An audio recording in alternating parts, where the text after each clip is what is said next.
योगी आदित्यनाथ का एक बड़ा बयान न सिर्फ यूपी में बल्कि पूरे देश में सुर्खियां बटोर रहा है। यूपी में सड़क पर अब नो नमाज, और योगी आदित्यनाथ ने एक तरह से नमाज, सड़क पर नमाज को लेकर एक फाइनल वार्निंग दे दी।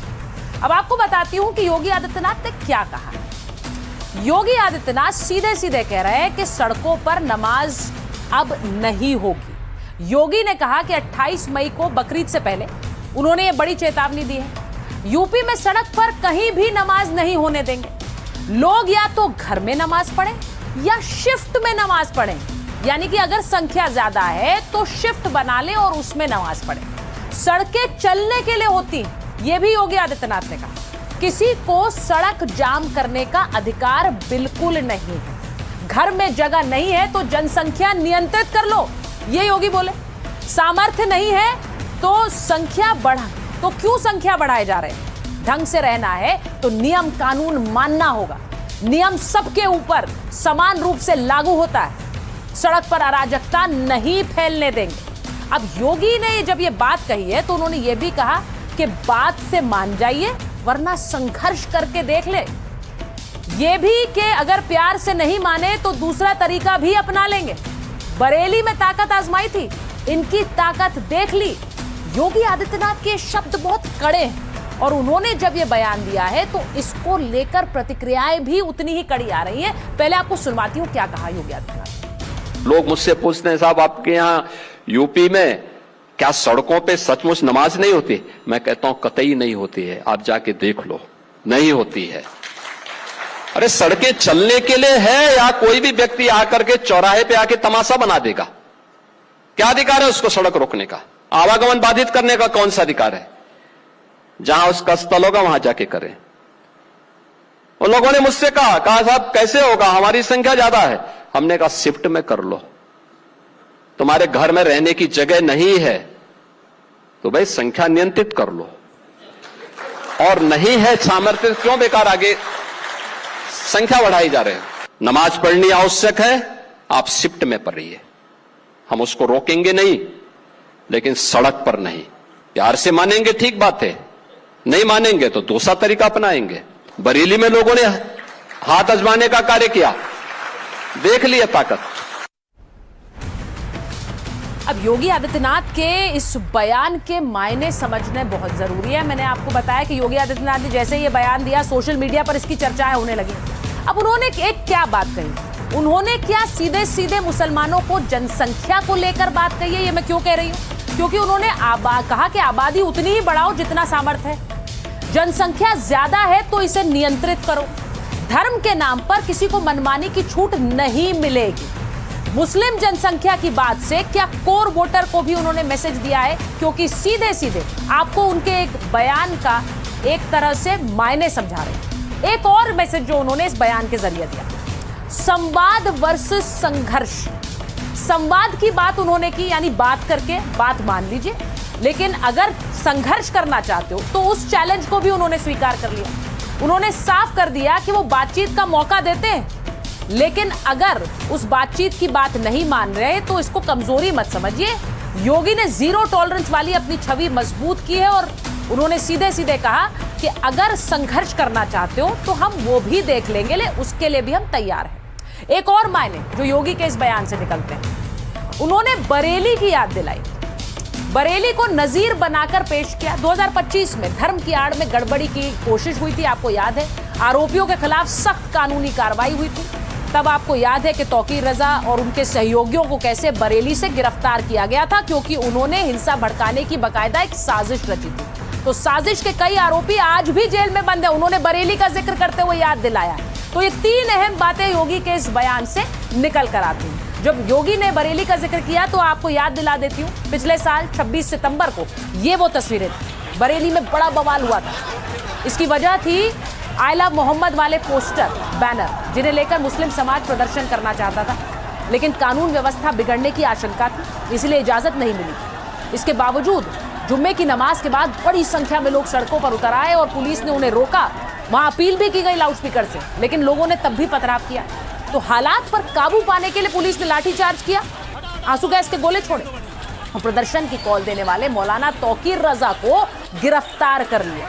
अब योगी ने आज इसी घटना की याद दिलाते हुए अपना बयान दिया और बता दिया कि कानून तो सबके लिए बराबर है, अगर अपील की जा रही है तो उसके बाद सख्ती की भाषा भी इस्तेमाल कर सकते हैं। अब सवाल है कि सीएम योगी ने सड़क पर नमाज को लेकर आज जो सख्त बयान दिया उस पर मुस्लिम समाज के लोग क्या सोच रहे हैं, उनके बीच क्या चर्चा है, जरा वो भी आपको सुनवाते हैं। ईद उल अजहा यानी कि बकरीद का त्योहार मनाया जाएगा पूरे भारत के अंदर, पूरी दुनिया में मनाया जाएगा, लेकिन इस तरह का आपका बयान लोगों को डराने की नीयत से एक कम्युनिटी को दिया जा रहा है। आप एक वर्ग के मुख्यमंत्री नहीं है, सबके मुख्यमंत्री हैं।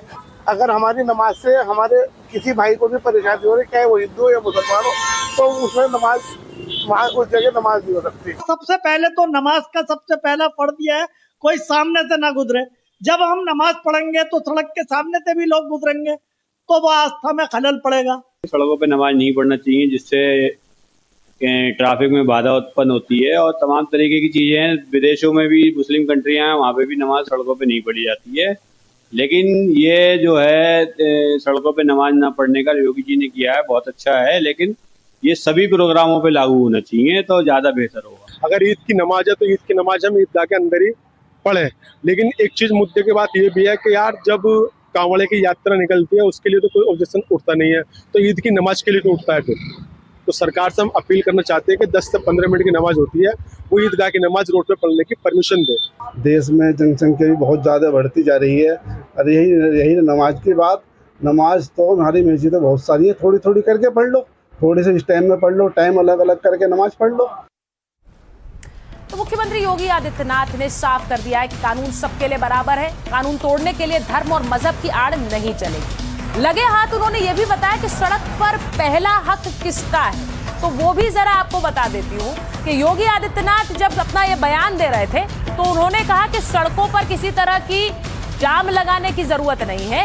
योगी ने बताया कि सड़क किसके लिए, उन्होंने कहा कि सड़क पे अगर आप सड़क बाधित करेंगे तो किसे दिक्कत होगी, बीमारों को, कामगारों को, कर्मचारियों को, व्यापारियों को और आम नागरिकों को। तो ये 5 ऐसे वर्ग हैं जो प्रभावित होते हैं, जिन्हें दिक्कत होती है और इसीलिए सड़क पर नमाज नहीं हो सकती है, सड़क बाधित नहीं हो सकती है। लेकिन ऐसा हो कि योगी आदित्यनाथ का कोई बयान हो और उस पर राजनीतिक प्रतिक्रिया ना आए, ये हो संभव नहीं है। तो जरा सुनिए किस तरह से योगी के बयान पर राजनीति भी धुआंधार हो रही है।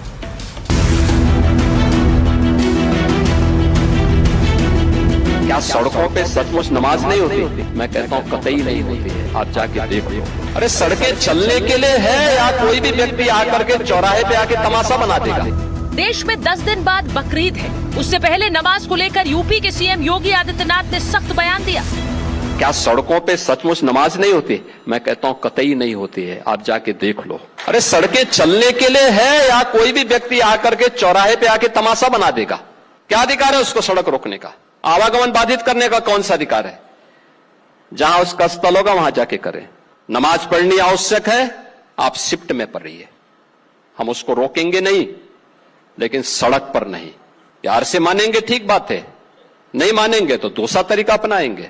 बरेली में लोगों ने हाथ आजमाने का कार्य किया, देख लिया ताकत। क्या अधिकार? योगी ने बयान उत्तर प्रदेश के लिए दिया, लेकिन महाराष्ट्र से लेकर तेलंगाना तक खलबली मच गई।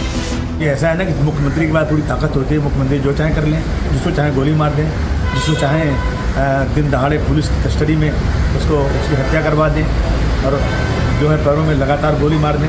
एक समुदाय के साथ जो जुल्म कर रहे हैं वो कभी न कभी उसका फल निकलेगा। मुख्यमंत्री योगी आदित्यनाथ के फरमान की खबर वैसे तो हैदराबाद में बैठे ओवैसी साहब तक भी पहुंच गई, लेकिन खुद खामोश रहे। लखनऊ और मुंबई में अपने नेताओं को आगे किया। कि समुदाय को टारगेट करना, उसके खिलाफ नफरत फैलाना, मैं समझता हूं सरासर गलत बात है ये, और इस तरह की धमकी देना एक चीफ मिनिस्टर को शोभा नहीं देता। हम चाहेंगे मोदी जी इस बात का संज्ञान लेना चाहिए कि जिनको आप कह रहे हैं कि शिफ्टों में नमाज पढ़ो, सड़क पर नहीं पढ़ने देंगे, तो आप साफ साफ बोलिए ना कि आप मुसलमानों के मुख्यमंत्री नहीं हैं, आप हिंदुओं के मुख्यमंत्री हैं। सीएम योगी ने कानून व्यवस्था का हवाला देकर सड़क पर नमाज का विरोध किया। रास्ता बंद होने से लोगों को होने वाली परेशानी का जिक्र किया, लेकिन मुस्लिम समाज की नुमाइंदगी का दावा करने वालों ने इसे धमकी बनाकर पेश कर दिया। योगी जी की इस धमकी से समझ जाना चाहिए कि योगी जी कहना क्या चाहते हैं। योगी जी ये कहना चाहते हैं कि मुसलमानों, तुम्हारी अब खैर नहीं है, इसलिए खैर इसी में है कि लोग मस्जिदों में नमाज पढ़ें